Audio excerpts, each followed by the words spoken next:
First, he's been in more than 100 films and TV shows, notably The Evil Dead, Army of Darkness, and Ash vs. Evil Dead. He is, of course, the great Bruce Campbell. Bada bing. Thank you very much, Jerry. Welcome back, Bruce. Wizard. Long time no see. It's been a whole week.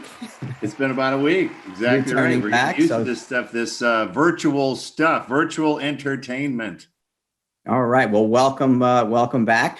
And you've also seen him in 100 TV shows and movies, including Deadwax, SeaQuest, and of course, Ash vs. Evil Dead. He's also a writer, director, producer, and recently his short horror film Red Light was picked by the SeaQuest Film Festival in Spain. Here is the great Ted Raimi. What? Hey, what's going on? That glass is virtual, but it's really here. Hello, everybody. Ted, what's going on, young man? Where are you from? Where are you broadcasting from, Ted? I'm broadcasting from fabulous Detroit, Michigan. How's your weather?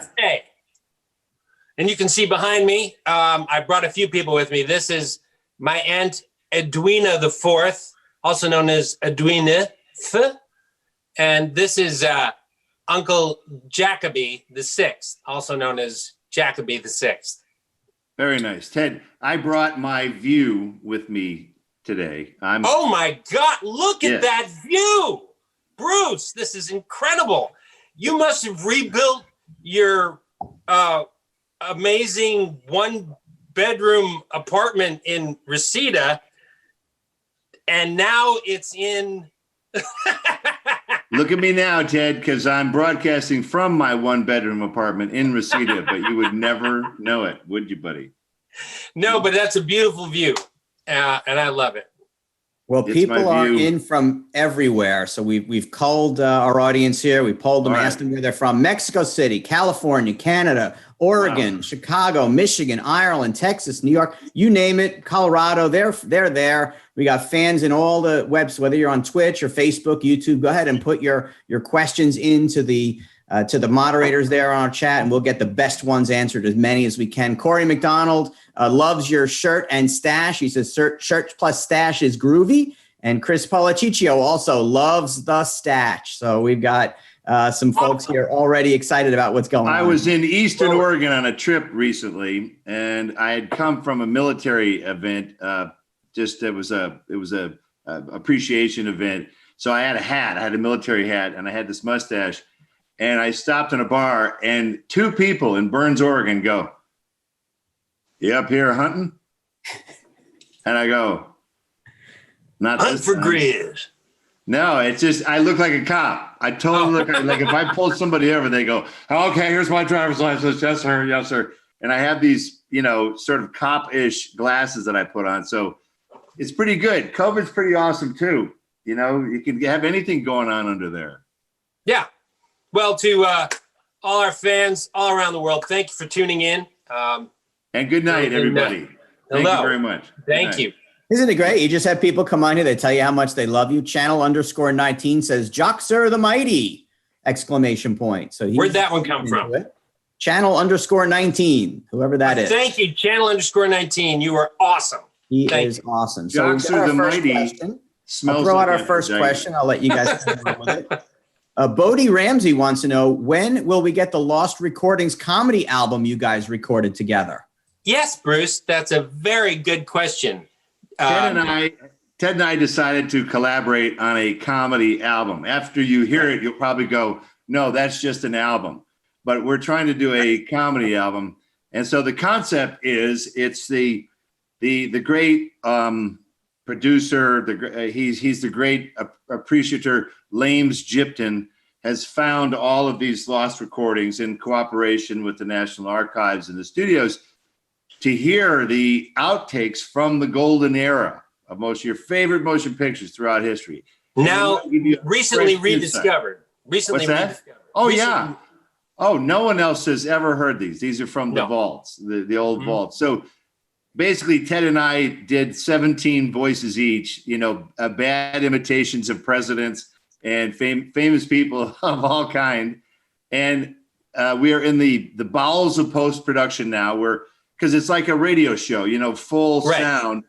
You're hearing these recordings from the Oval Office. They're very detailed. So we're doing that. We hope to have it'll be out before the end of the year. No question about it. It's coming. I remember recordings. Yeah, we recorded them. They were Bruce had sketched a few. I had sketched a few out, but when we got in the booth, we recorded them very quickly because recording time is expensive. And so we recorded so many so fast, and they were all improv. We pretty much had one sheet that we were referencing, but then we would do like a full 3, 4, 5 minute gag. So I think we did like 10 a day, and then we would throw out probably 8 of them because they were that good. Yeah, we have really one recording that we did of a sketch. I asked the engineer, I go, so what's that? This one seems longer.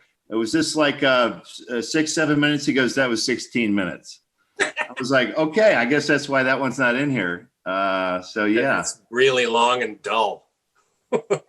Well, Ted, that one was, we wanted to do the history of Warner Brothers, and it was a recording of like the guy who owned the property. Yeah, we started back in the 19-teens, like and then we worked our way up. But you were one of the Warner Brothers pulling up in his Model T, bam, bam, bam, bam. And I was like Gary Cooper type rancher digging in the dirt, and you know. I mean, like, we did everything to cover the entire history of Warner Brothers on that album. That one take, I think, we did that. Yeah. Well, we're threatening people silent with movies that would have been hard. Yeah, we know that during these shutdown times, you need product. You got to listen to stuff on your long commute. Yeah, to your bedroom. Yeah. All right. Sandra Ramos wants to know, Bruce, would you ever consider coming back for another Evil Dead movie? And Ted, you could be part of this also. Is there another one coming? Yes. In fact, as a producer, I'm speaking now. We are doing another Evil Dead movie called Evil Dead Rise. Sam Raimi has handpicked another very talented new director, Lee Cronin. He's Irish, and he's going to do a next version of Evil Dead, which is an urban version. It's an updated, completely right there on the planet sort of version. We're looking forward to that. As for playing Ash, it's going to take a lot to get me back, and I'm not just talking a sack of cash. Ted and I, we put in some time on Ash versus Evil Dead, and by the time that was over, I felt I had left whatever I had for Ash on the table. Now, you put a good scenario together that is unbeatable, like maybe where I beat up Ted for like 90 minutes, then I might be interested. It's false, fake bravado, false bravado. Look, the other thing too is, I'm guessing, Bruce, well, you'd be one to know this. Eventually, look, I mean, you've been doing Ash for 40 years. Yeah. Yes. And so there comes a time when I think it's your example of the awesome and amazing Harrison Ford, though still awesome and amazing he is, when he did, what was it, Indy 4 or Indy 5? He was kind of a little slower. And you need Here's to be what I'm concerned about, Ted, is you put the walker down, take a hit from your air, say your line, and then they cart you off. I got to get out of this business before that happens. I can't be wheezing and faking it, because I don't want it to be this. Hey, demon. What's my line? What's my line? Hey. I could still function on Ash versus Evil Dead. Not well, but I could still function. So I don't know. You got to eventually I'm playing gym teachers now, right? Now, will you get a say? I guess I know fans will probably wonder, will you be one of the ones at least picking the new Ash? There's no new Ash. What we're going to try and do is we're just not having scenarios that have him. Okay. That's a good idea. The new Evil Dead is it's a single mother, who's taking this shit on. So that's great. We're much like the Fede Alvarez remake, had no Ash, but that doggone book, Ted, that book gets around. Yeah, it does. It might land in your lap. That's right. People, should know by now, after all these years, don't open that damn thing and start reading it. But we have every intention of keeping the Evil Dead-ish, whatever that is, franchise, if you want to call it that. We have every intention of bringing stories to people, because the main shtick about Evil Dead is evil falls in the lap of normal people. And how do they react? None of the Evil Dead movies have heroes or heroines. They're just Ash is a hapless idiot for most of the Evil Dead stuff. So, that's what we want to bring is because we think it makes it scarier. Ash could be killed at any minute. He has no blinding thing that he puts up. He just has dumb luck. That's how he gets through it. So that's our theory. Yeah, well, related to that, I mean, if you're going to bring it back, Sarah Luna wants to know, why do you think that the Evil Dead has such a following of devoted fans? I won't even call it a cult classic. It's just a classic. It has so many fans. You can come to a Wizard World show and they're everywhere. I think our buddy Ted's brother Sam Raimi is quite the filmmaker. You got to start with that. He had a crazy idea that there's this book. Sam took a history class in Michigan State and read about the Book of the Dead, the Sumerian Book of the Dead, and it triggered some ideas. Sam always loves to tell camp stories. Ted, he loves to tell creepy stuff that up at camp he would tell stories, and that's right. He's good. He's a great storyteller. A great storyteller. And he used to be a magician, and Ted, I think, was an assistant. I was his assistant. He would hit me. All were. He would hit me if I did something wrong, and the audience would laugh. So that's what gave him the idea he should punish me forever. That people think it's funny if I'm punished, but not to take away from his skill, he really has an eye. The first Evil Dead took 12 weeks to film. A lot of these early movies took 2 weeks, 3 weeks. They didn't have any money. Sam was like, okay, now we're going to get this crazy shot. And we would take all day to get one shot. We would be fired if this was any movie that we worked for anyone who was like a studio. Yeah. Day 2, the studio guy would be there. So it's come to my attention, you only got one shot in 12 hours. And it's a great shot. There's one shot. It's above Ash. He's going crazy. And we're above the rafters in the cabin. And the rafters are going below us as we track with Ash. Great shot. That's a 12-hour shot to get that shot. So as a result, when you watch the movie, visually it really gets you. He's got a whole sequence where Ash is going crazy. And he says, guys, I'm going to do a whole sequence where the camera is at a 45-degree Dutch, either this way or that way. And I remember we were going, that's going to look weird. But he goes, trust me. And so it's one of the most contemporary sequences in the film, all the crazy shots. That's basically took every crazy shot and put them together. So it's the one time he can let himself go nuts. There's two other things too. And Bruce is very demure whenever he talks about this, and I know. First of all, Bruce Campbell is and was then very charming, and he's very magnetic on camera, and that's one thing. That's number one. And a second reason, in my opinion, is that, look, but one of the most popular genres in the whole world is the American Western. I don't know why people love it so much, but they do. And you have a hero that goes out like Gary Cooper or whatever, or Shane or whatever the story is, and he cleans up the town, and then he kind of goes off into the distance. He's an enigmatic guy. Horror movies have never been like that. Horror movies are just a lot of normal kind of scared people and chicks and sororities getting chopped up and stuff.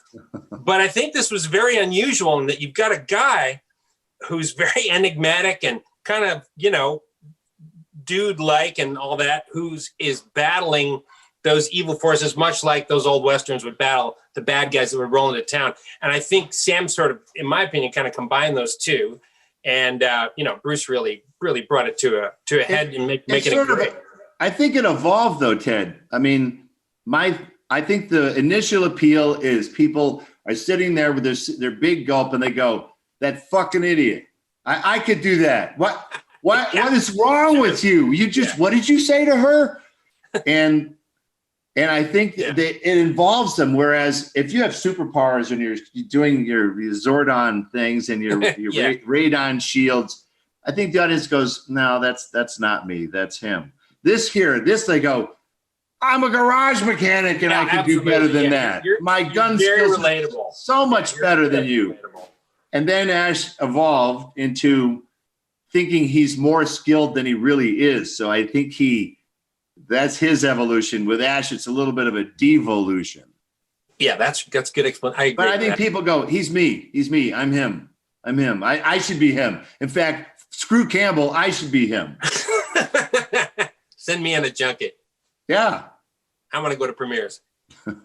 We had a similar question from Trevor Hayes. So Trevor, thanks for that question. And a great comment from James Robinson. James says, thank you both for many hours of great entertainment, of laughs, smiles, surprises. All of your work has been greatly appreciated. So a very nice thank you from James. Thank you. Thank you. Question here from Joker is a funny guy. It's directed to Ted, but I think, Bruce, you can probably speak to this too. When writing a comedic script, Ted, what do you find the most challenging?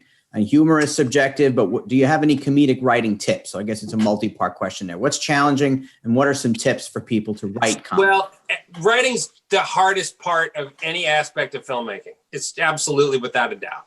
I think anybody will tell you this, except an executive producer. They'll tell you their job is the most difficult. But the best thing I could say when you're writing, it's very hard to explain comedy. I can't even do such a good job, but I will say this. Whatever you write and whatever genre you're writing in, make sure you care about those characters. Okay, if you're writing a horror movie, don't just write a bunch of chicks in a sorority getting chopped up. Nobody cares to see that. And nobody cares to see a scared guy alone in a house. It's boring and awful. If we care about those characters, however, even what would be ditzy people or stupid people or whatever you want to write, make sure that you care about them. And then everything else should fall into place with your own style. That's what I'd say. And I think you've got to still, whether it's a comedy or horror, you got to have a structure. I'm not sure how Ted feels, but I like a structure to your story. You still have to have a story. It's a story of blankety, blankety, blank. And that gives you the structure to hang your gags on. Yeah, absolutely. A bunch of gags thrown up at the wall. There's nothing stringing them together. No, nothing. It's a story. It's two guys are on a road trip, and these things happen. And if you think about Evil Dead, you look at the character of Ash, and you can see that he's braggadocious and bully and all that, and kind of dumb, but he's very likable. And that's the reason, and it's written to be a likable guy. He's not written to be a guy you don't like, even though he does all these awful things. So that's a good thing to keep in mind. Rochelle Ringo has a question. She said, Bruce and Ted, how much time did you spend in Pontiac, Michigan growing up? Rochelle says she's from Colorado. She's in Colorado now, but her whole family is from Pontiac. Do you guys have some fond memories of Michigan? Wow. Well, there you go. Well, weird memories. Ted, of course, you and I made a movie together called Lunatics, A Love Story. And that was filmed basically in downtown Pontiac. Yes, it was. There's not much to Pontiac currently.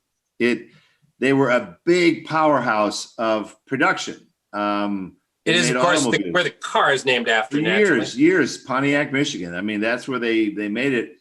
Like many cities in the Midwest and in Michigan, it was a one-horse wonder. So when the cars pulled out, it was a big cut the tumbleweeds, And so I produced this film that Ted starred in, Lunatics, A Love Story. It's a cute little story in the late 80s. And we had the run of the place. We went to the city of Phoenix and said, hey, is it okay? We want to shoot here. And they were like, here's a ring of keys to all the unused buildings on Main Street. So we put our props in one of them. We ate in another one. And in these little towns, the cops don't have all these rules for dealing with films. Go to Los Angeles, they have a whole thing of what the rules are. You go to Pontiac, some guy was yelling in the background, and this cop was even getting annoyed. The cop goes, should I tell the guy to shut up? We go, yeah, could you? That'd be great. Thanks. He'd go and do that. We go to break for lunch, and we say to the cop, hey, is it cool? Can you watch the gear here? We're just going to go have lunch over here. But we'll bring some back for you. We'll bring some food back. The guy's like, oh, that'd be great. Yeah, thanks. Where do you go? Oh, that sounds, thanks a lot. They didn't know what they were supposed to do. And it was absolutely fabulous. And then it was. We found also in the city of Pontiac, the trick of filmmakers is exploit weaknesses of towns. And if your town isn't doing that well, they'll shut schools down. So we shot in an old elementary school, Ted. You know, we built that. That's right. We built the one apartment set in there in an abandoned school. Yeah, remember we shot almost the entire movie in the gymnasium of that school. Because they have big high ceilings in schools. Schools are a great, by the way, filmmakers. We did Evil Dead 2 out of a school. We did Lunatics, a Love Story out of an abandoned school. They're great structures because they have big high ceilings and tons of classrooms, and they have cooking facilities, you know. So Pontiac, I have nothing but good feelings about Pontiac, but me too. I was also I was accosted by police in Pontiac. You can't just leave it there. My wife and I are riding on a bike ride. Okay, my wife wears these little stylish outfits, and I swear to God, I was wearing some stupid LL Bean thing. Our bikes have baskets on them, by the way, so I wouldn't call either of us badass in any way. We're riding along this bike path, and up ahead, a cop car comes pulling in, you know, screeching in hot. Two guys get out, and they're heading our way. And then we're like, that's weird. We look back behind us. Another cop car has pulled in back behind us. I'm like, wow, Ida, we're probably in the middle of these guys looking for someone. So let's just be cool here. As we get closer, the guy's shouting. He's going, and we're like, what's he saying? What?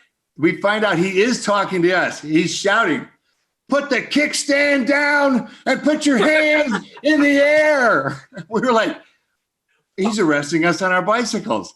So we literally put the kickstand, step away from the bikes. We step away. They're doing this business. He takes Ida on my wife's purse like this. Now, it's not them. We're like, guys, excuse us. What are you looking for? There was a report that two people were waving pistols around. On a bicycle? What is this, 1867? Waving pistols around. I'll get you. We had stopped to take some pictures, Ida and I, at a cool old playground that don't exist anymore.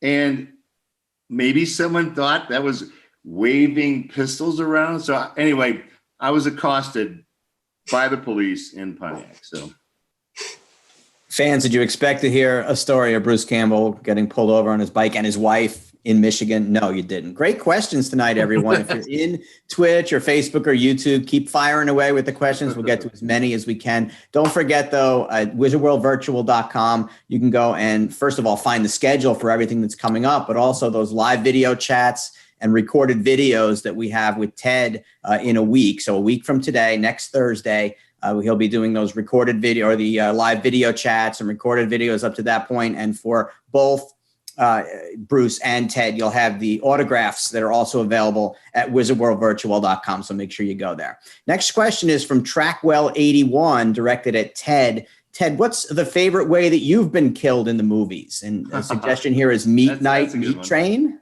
I mean, I've been, that was a good one. That movie, I remember meeting Bradley Cooper, and I didn't know who he was. I don't think anybody knew who he was then. No one knew he was going to be a big star. But he was just a guy. I was like, hey, there's a guy, and he's the star of this movie. And I didn't think about it because as a character actor, you wander in and out. You have a day or 2 days or 3 days at most. You get to meet people and start to become pals, and then you never see him again. And so that's what I met Bradley Cooper, and it was like that. I died that way by getting a mallet to my head on a New York subway and having my eyeball pop out. So that was pretty cool. They did that. They did a digital deal. So during the whole scene, I had, the green screen eye. So I couldn't really see out of it. And then in post-production, it popped up, but that was really well done. I thought that was a particularly good one. I think I've died in most movies I've been in. Really? I think more than half. That's a high percentage. That's a high percentage. Yeah, more than half. Not all of them, but like more than half. I have died on the moon. What movie is that? Moontrap. Cheesy. Oh, yeah. 80s. But now, let me explain something. I don't like death scenes, and I've died plenty of times too. We've all croaked as actors. Yeah, Here's sure. my beef. The inherent problem. What? Is this? You're in someone's arms, like, Joe, I've always loved you, Joe, or some big secret, and you're hyperventilating, right? You're really going for it. And the tears and all that shit, you're trembling, whatever you do to get you going. You're out of breath. And then you go, and now you have to be still. Oh yeah, that's the worst, man. Quiet. Meanwhile, your freaking vein is going. Boom, you're right. Boom, boom, boom, and you're still and then trembling. You're grab some breaths, going, but you can't because you're on camera. I remember It's when tough. It sucks. It sucks. Before we did Lunatics, I did Wes Craven's Shocker, and I had to fall out of a closet dead. And Wes goes, "Okay, so you just fall on Peter Berg here and you're dead." And I go, "I got a great idea. Why don't I fall out like this, Wes? I'll fall out like this." And I'll go like this. I had the death face. And he goes, "That's great. Do that." And I went, "Awesome. I just pleased Wes Craven. This is great." And then I fell. And then I realized we had, because I was a new actor, like 5 more coverages. That was going to take a full day. Yeah. That was going to be your expression for the next 12 hours. Oh, man, was I sorry I suggested that. That was the worst suggestion I ever made. Here, Ted, here's one. Career. When they take molds of your body, they'll do a body mold for a lot of these superhero movies. So there was one guy who they said, "Okay, we need a body mold." And he was a little concerned about his waistline, so he sucked it in. He's like, "I'll suck it in when they take the mold, and then I'll look like I'm chiseled." And of course, the shit hardens, and he can't breathe because he sucked it in. So you go, "Oh, dude." So we learned some hard lessons in all of these prosthetics and the crap that we go through. Now it's the opposite. I'm currently working on a video game for Sony PlayStation, I believe. I cannot say what the game is, but I play a very, very bad guy, as I do. Now that I'm in my 50s, I play all these heavies, which is awesome. As your face starts to crag out, they give you more bad guy parts, so it's good. But in this case, it's a great little game. It's going to be awesome. It's a big game, I guess. Anyway, so it's all mocap suits. In other words, you wear the green suit with the little tennis balls on it, so the computer can find your motions and stuff. You've already pre-programmed your face into the computer and all this stuff. And they said, "Hey, we've got your character, and here's what it looks like." And I had been like, because I knew I'd been on camera my whole life. I'm like, as actors, you're dieting and you're working out because you want to look good. And then they showed me what the digital rendition was. I got a gut like out to here. Like awesome. I'm basically like, awesome. I'm like just a goon, So now it doesn't matter maybe as much. And I know there's a lot of actors, so I understand, that have digitally altered themselves, in their movies, and they can do that crap now. Well, folks, a certain television show that Ted and I both worked on had a budget per episode to fix ugly shit. Which one? A recent one. Oh, okay. They could fix ugly shit because look, hey man, here we are. We're all mortal. You can watch me age from, 20 to 200 on the interwebs, but it's kind of amazing what they can do digitally now to just enhance what even wasn't starting out as a special effects shot. So they can do lovely little scrubs and little floss. Oh yeah, maybe that. But you were pretty ripped on that show. You got yourself in pretty good shape. You're pretty. I had my tequila body. That's what I had. Pool all the time and do your little deals. Yeah. Well, Ted, you were on the subject of the game. Jake Sturgis says, "Tell Bruce that Hail to the King is the best Evil Dead game and it deserves a remake." So there. Hail to the King is the best Evil Dead remake and it deserves a... The best game. I think it was Evil Dead. Best game, right? Yeah. It deserves a remake. Yeah, well, there is officially, by the way, guys, an official Evil Dead game that's coming out. It's just these sometimes take forever. Yes, they do. Platforms keep changing and altering, and they'll go, "Oh my God, on Monday we thought we could do this, but now these other companies are doing this, and now we need to do that." it's kind of crazy what they have to go through, the poor bastards, but it'll be out, at some point soon. Yeah. And so Hale the Artist has the big question. Give me your big life advice. If there was one bit of wisdom you could share, what would that be? Ted. Well, the big one is just don't fuck it up. But the other thing is, part two is this, honestly, if you're gonna pursue anything in your life, don't have a fallback plan. Yeah. That's it. That's what I'd say. If I got one piece of advice to give, do not have a fallback plan. If you're going to meet a girl and you're going to fall in love with her, don't go, I'm just going to kind of date these other girls just in case this doesn't work out. No, because that won't work out. And I know this is true because it's especially true for acting. I have never once met an actor who, with any longevity, mild success or major success, who's ever gone the distance while having a fallback plan. So if they had a law degree or if they had a business degree, they'd always go back to that, because anything in life that is worth jack squat is it's too hard to get, and you're going to fall back on the easier thing. So don't do that. That's what I'd say. Very fabulous, Ted. I'm very grateful that this industry has allowed both of us to travel extensively.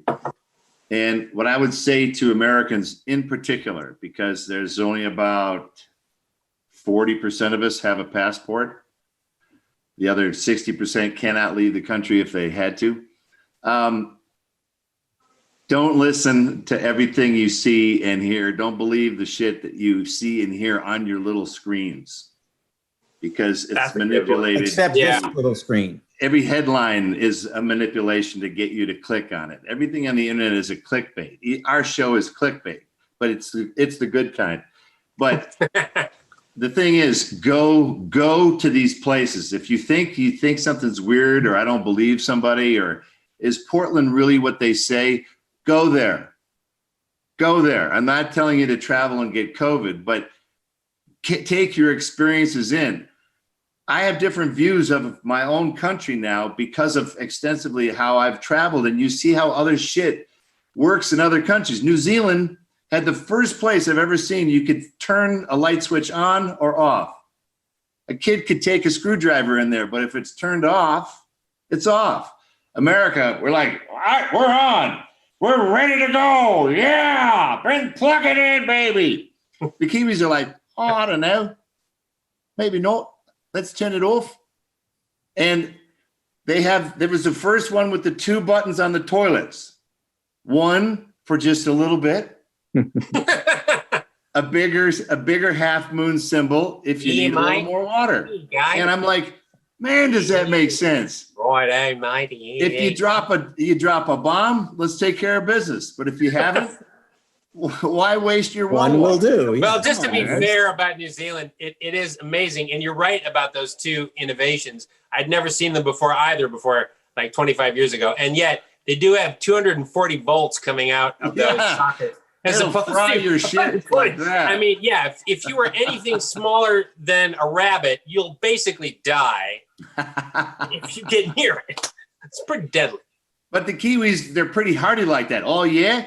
Well, how much power can we get? Let's go 240. What's this, matey? Hey, guy. So DYZO wants to know, for both of you, is there anyone that you've really wanted to work with but haven't had a chance to work with yet? Oh. It's hard. It's too long of a list, because the Three Stooges just would have been great. We got to work one time with Emil Sitka, who was he was a big character actor, and he was in a bunch of the Three Stooges shorts. We made Crime Wave in the 1983, and he was still alive, and because he was a young guy when he did those shorts years ago.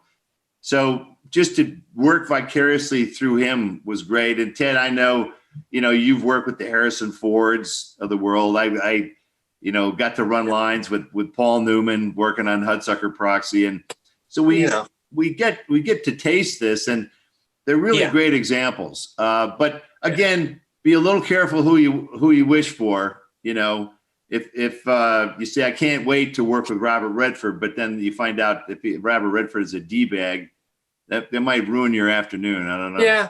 Yeah. But there's a bunch of, the list is pretty long. I mean, most of the people I want to work with are dead. I mean, you don't have to worry about them being D-bags. I would have loved to work with Vincent Price. I would have loved to see what he was like on set. Yeah, Humphrey Bogart. Throw some running lines from Humphrey Bogart. Come on, what's that like? Oh, I would have loved to work with Bogey and. It's cool though, Ted. Anybody out there, Google like Hollywood outtakes, and there's a lot of golden age outtakes.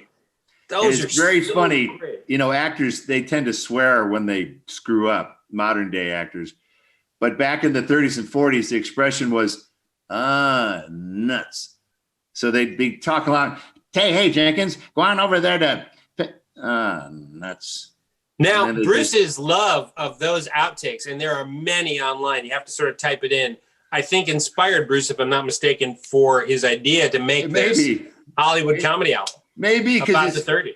They had a shot. It was over Humphrey Bogart's shoulder to an actress. So, and that's when an actor knows I'm not on camera.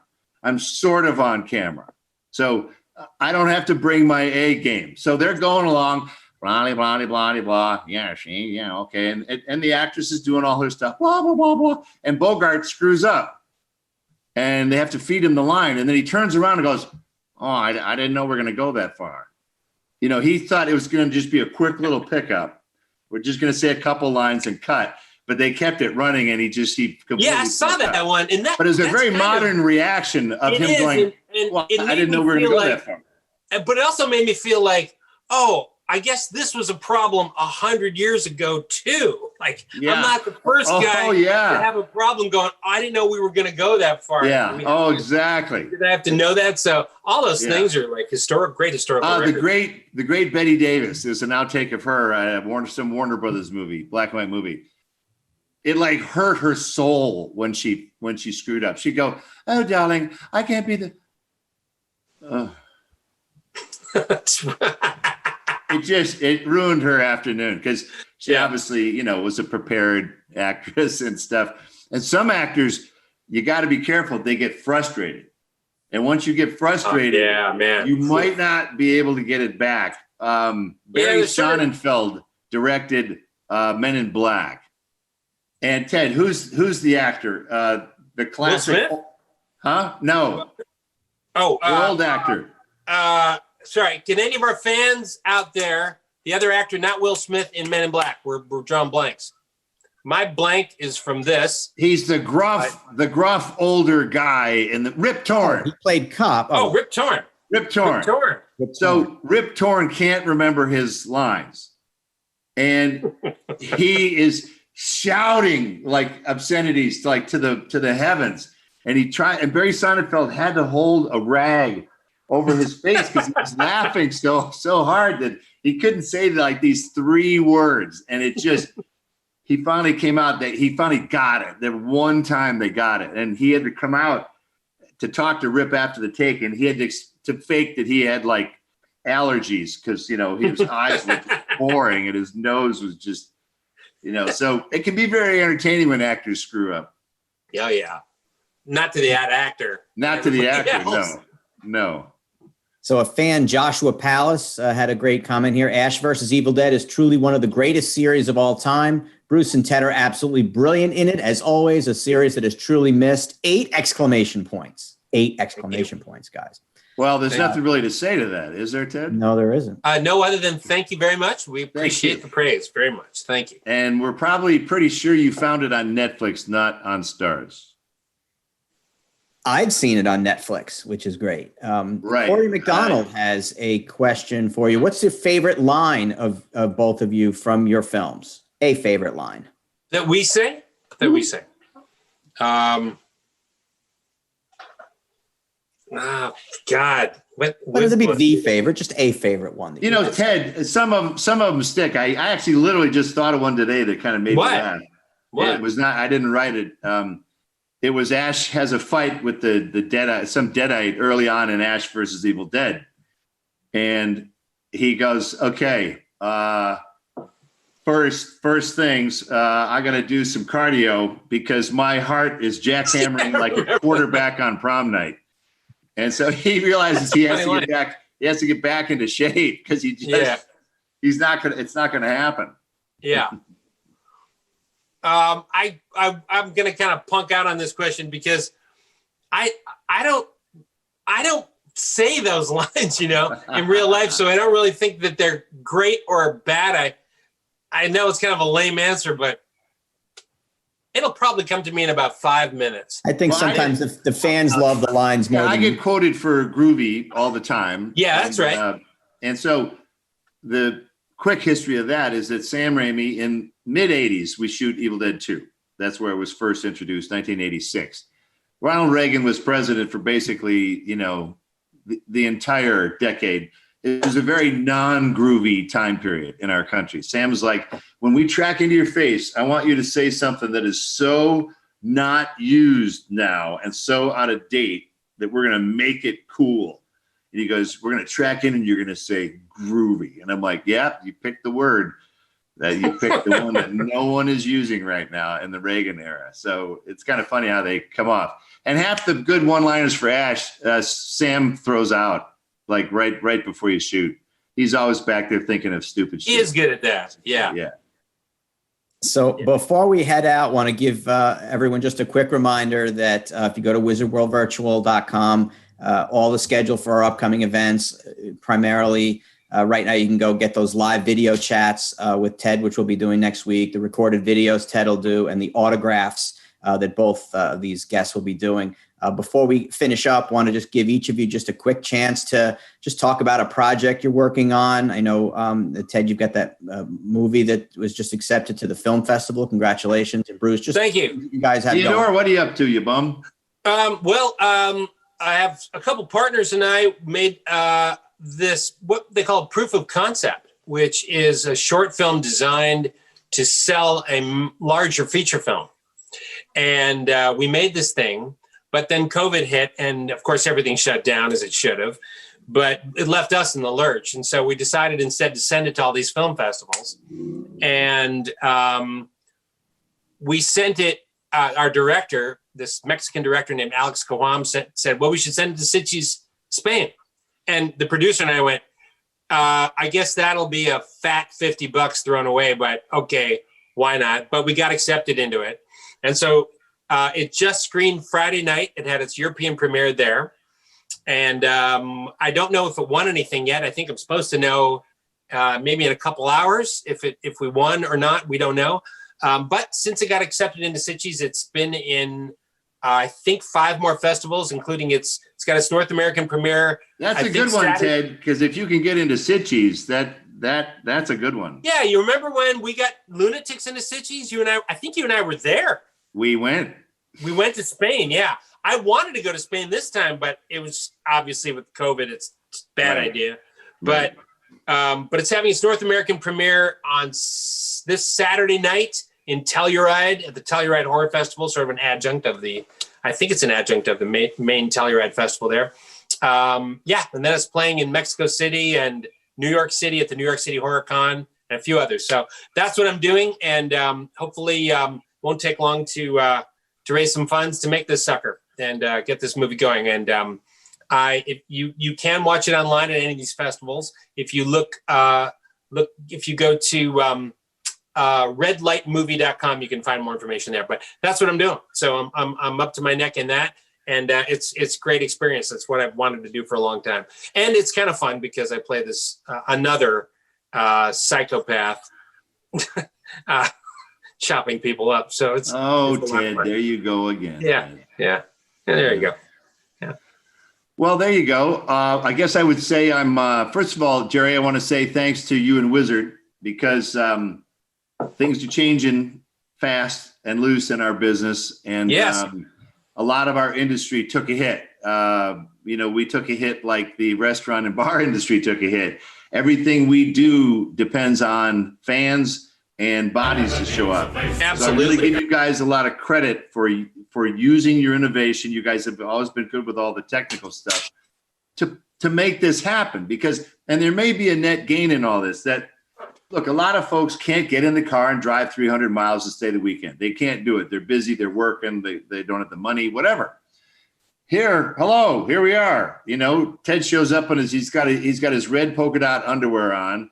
Right. I'm flapping in the breeze down here. So, you know, we figure out a way to make it work. We appreciate you fans tuning in very much. Maybe this weird virtual thing, if we can get used to the impersonal nature of it, that we'll get used to this as an alternate form of entertainment where everyone comes to the same place. No one really has to travel. And right now, that's not a bad plan until this country figures out, you know, what the hell is going on. Very well said. And if we can see you, and you can see us, that's all that matters. And you know, at the end of the day, that's pretty much it. You know. So in the meantime, Ted and I are going to finish up this comedy album. I have another book coming out. It's a book of essays, because when you get to be an old guy with gray mustaches, you can write a book of essays because you think that you know shit now. So it's a book of essays called The Cool Side of My Pillow. And that'll be out later this year too. A lot of fans asking about the book, so I'm glad you brought that up. Yeah, we're staying busy. We're staying, you know, Ted and I were shucking and jiving too. I went, okay, I guess I'm writing those screenplays that I needed to write. So I've written 2 screenplays during the break. Attaboy. I finished up a book and a comedy album. So what's nice is that we can figure out ways to just fake this too. So we appreciate the fans' patience as we all figure this out. Yeah. And we're mostly, Bruce and I in October, being mostly horror film guys. We're pretty busy at going to conventions and stuff, but we don't really do them because we don't leave home. And we're very, very glad to be speaking to you guys, even if it's virtual. So we're glad we can all be safe. Thanks for tuning in. Yeah, we know fans out there, just from the reactions that we've gotten from all 3 of the chat rooms we have going now, that they've really appreciated you guys coming on. And don't forget, fans, coming up next here at 9:00 Eastern time, Whiz Quiz with Mike G Does Things. It's a nerdy trivia that's a kind of a nice appetizer for November 12th, which is Last Fan Standing, the 2nd edition that we'll be doing, hosted by this gentleman right here, Bruce Campbell. So we had a lot of fun last week with it. You'll want to come back. You can either play. It's just $10. You can play, get to interact with Bruce, and then you can just watch it on screen if you don't have time for that. Also coming up on Saturday, 1:00, the Fall Guy, Lee Majors, a friend of Bruce Campbell's. He'll be our great Lee Majors, who was also in Ash vs. Evil Dead. He played my dad. Such a good character in that. It's just great. Gets those comedy chops going. Doug Barr and Heather Thomas will be with him as well on Saturday, so that's going to be a lot of fun. Blue Mountain State, if you like that TV show, that's Sunday at 1. And a week from Saturday, Barry Williams from the Brady Bunch will be on at 4:00. So for Bruce Campbell and Ted Raimi, I'm Jerry Milani. Thanks so much for joining us tonight on the Wizard World Virtual Experiences. We'll see you very soon. Thanks for having us. Thanks, folks. Bye, Ted. Bye, Bruce. Hi, this is Aaron Ashmore, and you are watching Fandom Spotlight. Be sure to like, share, and subscribe like now. Oh, and have fun and follow your fandom.